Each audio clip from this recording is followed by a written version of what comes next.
Bismillahirrahmanirrahim. Assalamualaikum warahmatullahi wabarakatuh. Waalaikumsalam warahmatullahi wabarakatuh. Alhamdulillahi ala ihsanih wa syukru lahu ala taufiqihi wa amtinanih.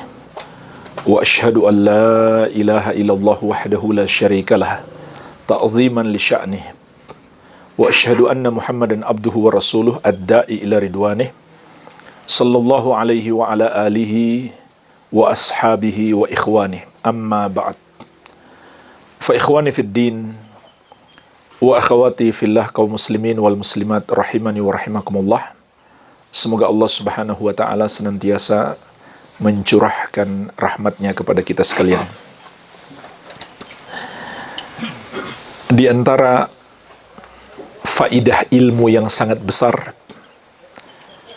adalah memunculkan sifat kasih sayang pada diri orang yang belajar ilmu agama itu.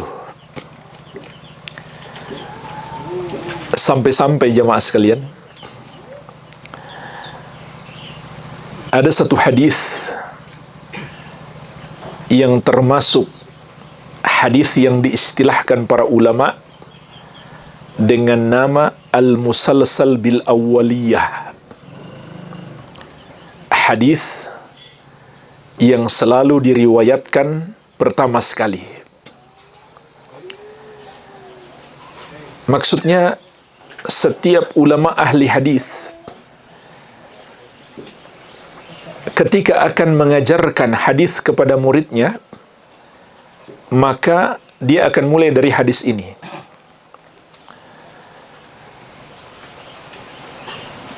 Sehingga dia akan berkata, haddatsani fulan, telah menyampaikan kepadaku fulan, wa huwa awwalu haditsin sami'tuhu minhu, dan ini adalah hadis yang pertama aku dengarkan darinya. Qala, dia berkata, haddatsani fulan, telah menyampaikan kepadaku fulan, wa huwa awwalu hadits sami'tuhu minhu, dan ini adalah hadis yang pertama yang aku dengarkan darinya. Ia berkata, telah menyampaikan kepadaku fulan, dan ini adalah hadis yang pertama aku dengarkan darinya. Ia berkata, telah menyampaikan kepadaku fulan, dan ini adalah hadis yang pertama aku dengarkan darinya. Begitu terus. Karena hadis ini disampaikan pertama sekali oleh para ulama ahli hadis sampai kepada Abdullah bin Amr bin Al-As radhiyallahu anhuma, kepada Rasulullah sallallahu alaihi wasallam. Apa hadisnya? Ada yang tahu? Gimana? Kurang lengkap.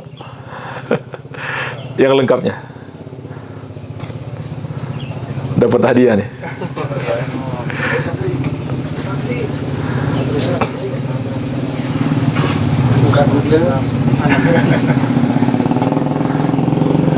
Buka Google 2 menit. Signal kurang bagus ya di sini.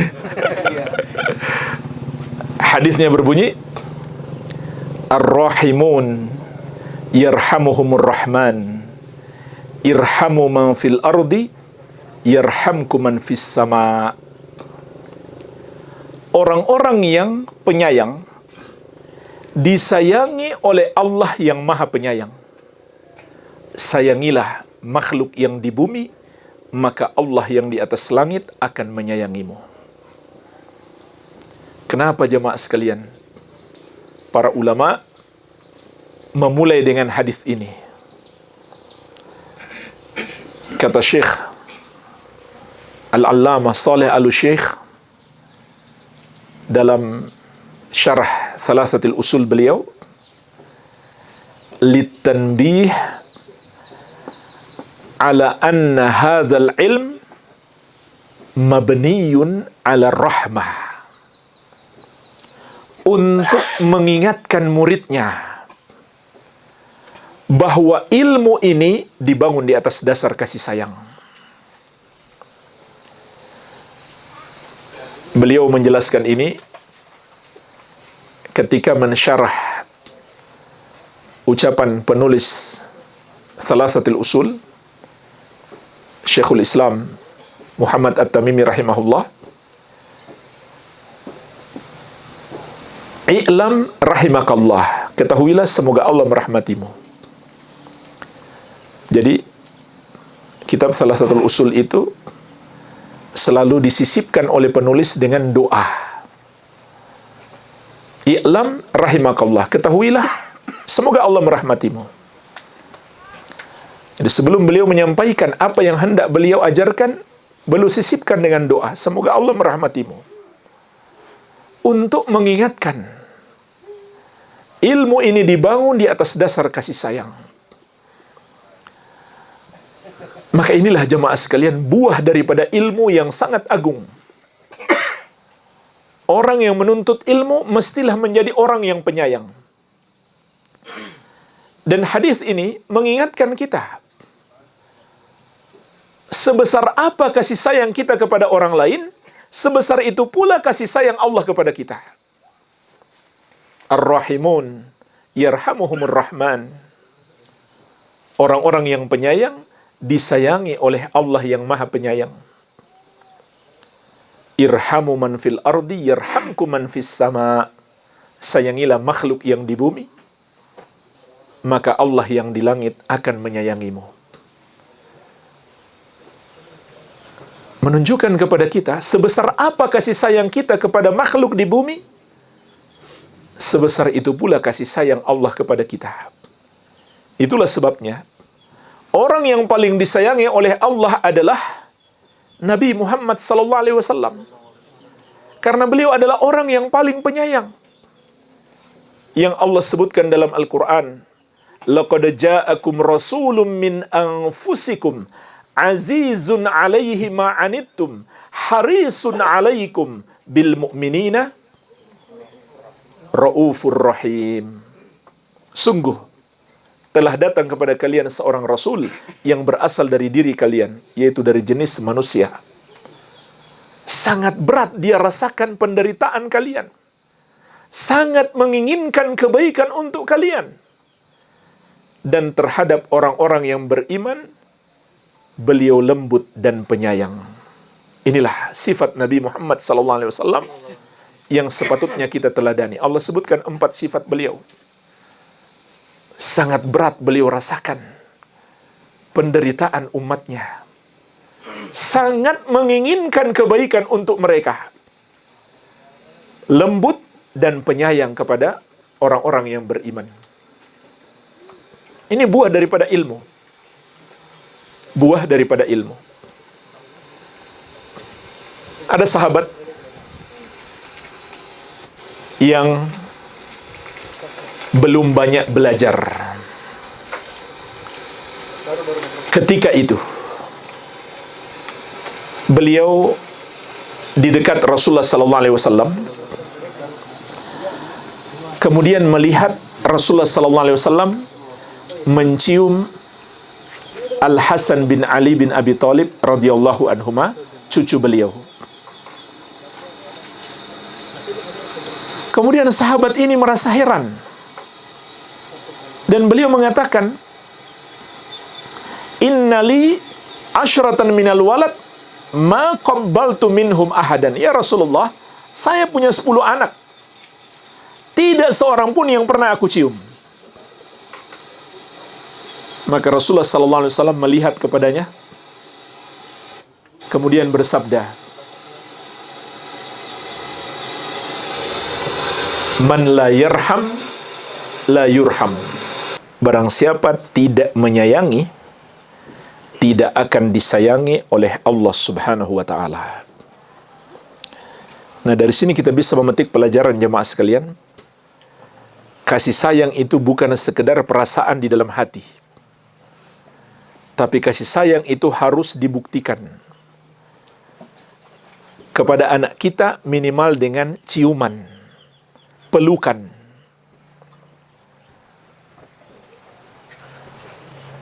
dan membantu apa yang dibutuhkan oleh saudara kita, itu adalah bukti kasih sayang. Bukan sekedar kita merasa dalam hati sayang, cinta kepada dia, tapi kita nggak buktikan. Dan Rasulullah SAW juga menyebutkan dalam satu hadis secara bersamaan antara ilmu dan kepedulian terhadap orang lain. Dalam hadis riwayat Muslim dari Abu Hurairah radhiyallahu anhu, Rasulullah SAW bersabda, "Man salaka tariqan yaltamisu fihi ilman, sahhalallahu lahu bihi tariqan ilal jannah." Barang siapa menempuh satu jalan untuk mempelajari ilmu agama, maka Allah akan mudahkan baginya jalan masuk surga. Apa lanjutan hadis ini? Man naffasa an mu'minin kurbatan min kurabid dunya, naffasallahu anhu kurbatan min kurabi yaumil qiyamah. Barang siapa melepaskan satu kesusahan orang yang beriman di dunia, maka Allah akan melepaskan kesusahannya di hari kiamat. Wa man satara musliman satarahullahu fid dunya wal akhirah. Dan barang siapa menutupi aib seorang muslim, maka Allah akan menutupi aibnya di dunia dan di akhirat. Wa man yassara ala mu'sirin yassarallahu alaihi fid dunya wal akhirah. Dan barang siapa memudahkan orang yang kesulitan bayar hutang, maka Allah akan memudahkan urusannya di dunia dan di akhirat. Wallahu fi aunil abdi madamal abdu fi auni akhih. Dan Allah akan selalu menolong seorang hamba selama hamba tersebut menolong saudaranya. Lihatlah jemaah sekalian, Rasulullah SAW menyebutkan dalam satu hadis antara ilmu dan kepedulian terhadap saudara seiman, kasih sayang terhadap kaum muslimin. Jelas, ini hubungannya sangat erat. Kasih sayang itu adalah buah daripada ilmu. Maka dari itu jemaah sekalian, bersyukurlah kepada Allah Subhanahu wa taala. Tatkala Allah menganugerahkan kepada kita semangat untuk mempelajari ilmu agama dan ada buahnya di kehidupan nyata kita. Adanya sifat kasih sayang kita kepada saudara-saudara kita. Adanya kepedulian kita kepada saudara-saudara kita. Dan ini bagian dari keimanan. Kata Syekh Abdul Razak Al-Badr, hafizahullahu ta'ala, kullama qawiya imanul abd, qawiyat rahmatuhu bi ikhwani. Setiap kali keimanan seseorang itu bertambah, maka pasti bertambah pula kasih sayangnya kepada saudara-saudaranya. Dalilnya apa? Kata beliau, innamal mu'minuna ikhwah. Allah berfirman, sesungguhnya orang-orang yang beriman itu bersaudara. Perhatikan, Allah hubungkan antara keimanan dan persaudaraan, menunjukkan bahwa persaudaraan itu bagian dari keimanan. Begitu pula sabda Nabi SAW, innal mu'min lil mu'min kal bunyan yashuddu ba'duhu ba'da. Sesungguhnya orang mukmin terhadap mukmin yang lain bagaikan sebuah bangunan, satu dengan yang lainnya saling menguatkan.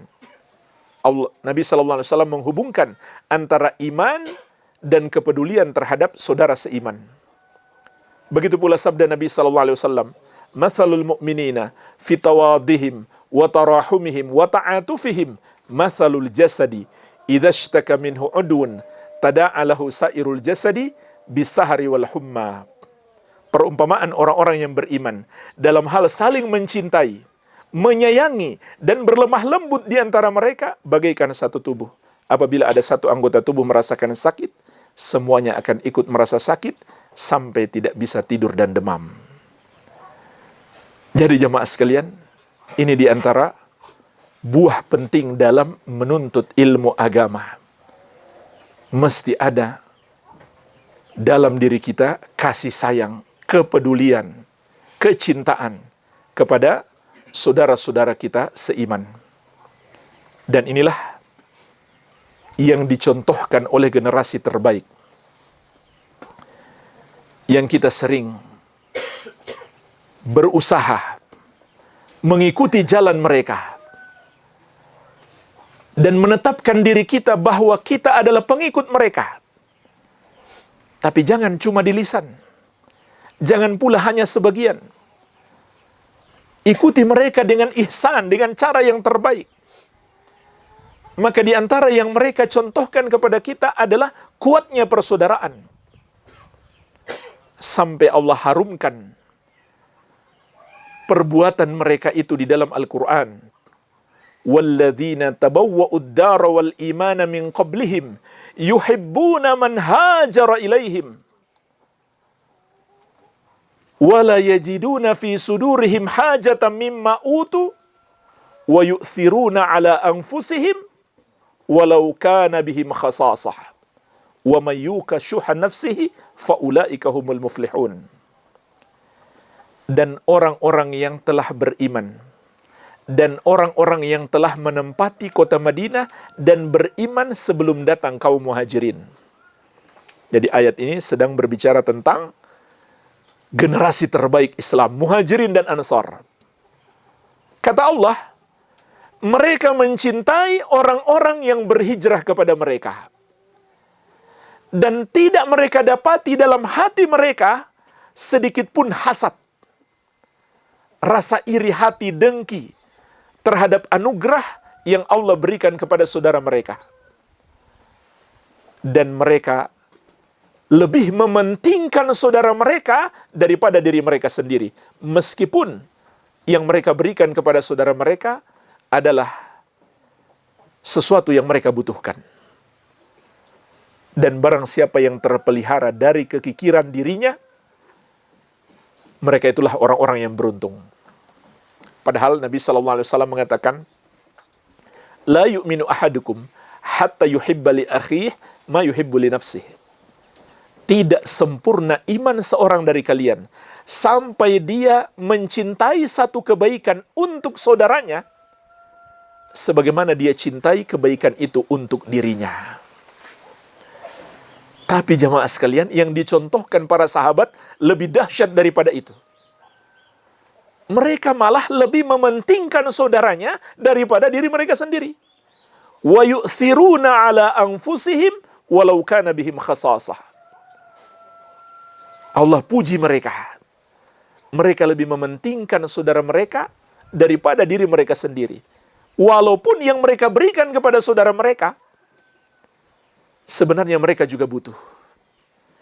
Bandingkan dengan sebagian orang hari ini, berlomba-lomba, pingin lebih tinggi daripada saudaranya dalam masalah dunia.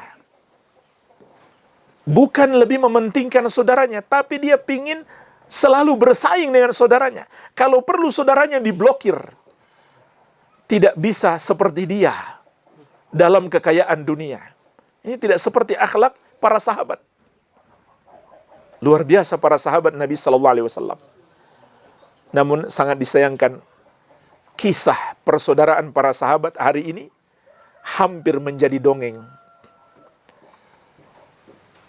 Maka hendaklah kita berusaha untuk meneladani Rasulullah SAW dan para sahabat radhiyallahu taala anhum ajmain dalam semua sisi kehidupan mereka, termasuk dalam kuatnya persaudaraan mereka, besarnya kasih sayang mereka kepada sesama, dan kepedulian mereka.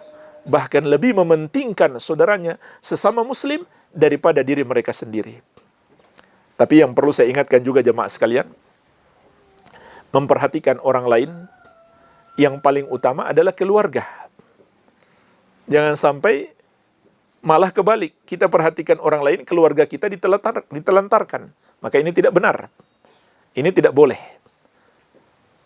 Keluarga yang lebih berhak untuk kita perhatikan. Bersedekah kepada keluarga dapat pahalanya 2. Pahala sedekah itu sendiri ditambah pahala menguatkan hubungan keluarga. Dan ini amalan yang sangat agung. Menguatkan hubungan kekeluargaan. Lebih besar daripada bersedekah kepada yang bukan keluarga. Dan Rasulullah SAW bersabda, khairukum khairukum li ahli Wa ana khairukum li ahli. Sebaik-baik kalian adalah yang paling baik terhadap keluarganya. Dan aku yang paling baik terhadap keluargaku. Semoga yang sedikit ini bermanfaat. Lebih dan kurangnya saya mohon maaf. Wabillahi taufik. Subhanakallahumma wabihamdika. Asyhadu an la ilaha illa anta. Astaghfiruka wa atubu ilaik. Wa sallallahu ala nabiyina Muhammadin wa alihi wasallam. Wa akhiru da'wana anilhamdulillahi rabbil alamin. Wassalamualaikum warahmatullahi wabarakatuh.